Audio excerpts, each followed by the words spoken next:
Jade, great to see you. So these sorts of meetings would normally take place well and truly behind closed doors. Why is this one so public?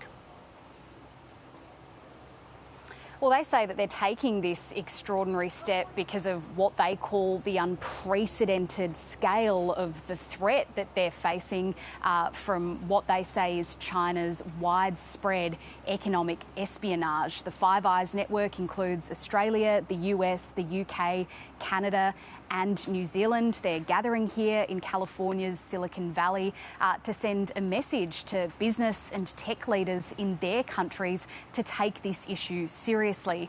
The FBI's director has said that his agency is opening up a new investigation into alleged intellectual property theft by Chinese entities every 12 hours or so. Both he and the ASIO Director General Mike Burgess have detailed examples where they said that American and Australian companies had suffered serious financial losses because that property had been stolen. In some cases, that led to significant job cuts. Here is some of what Mr Burgess had to tell this summit earlier.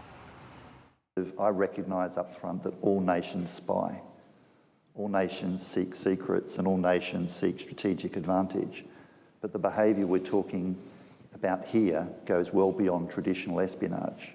And the threat is that we have the Chinese government engaged in the most sustained, scaled and sophisticated theft of intellectual property and acquisition of expertise that is unprecedented in human history.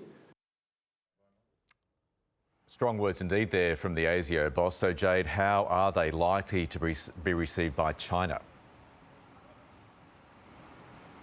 Well, we're seeking a response from the Chinese embassies in Australia and the United States, but you'd imagine they'd be pretty unhappy with these comments, and the Chinese government has denied allegations of economic espionage in the past. But this, of course, comes at a time when the Australian government is still trying to stabilise its relationship with Beijing after that lengthy period in which China imposed a diplomatic freeze and also significant trade barriers that hurt Australian exporters. There have been some improvements in the relationship since then, and Anthony Albanese has accepted an invitation to travel to China later this year. He'd become the first Australian Prime Minister to do so since 2016.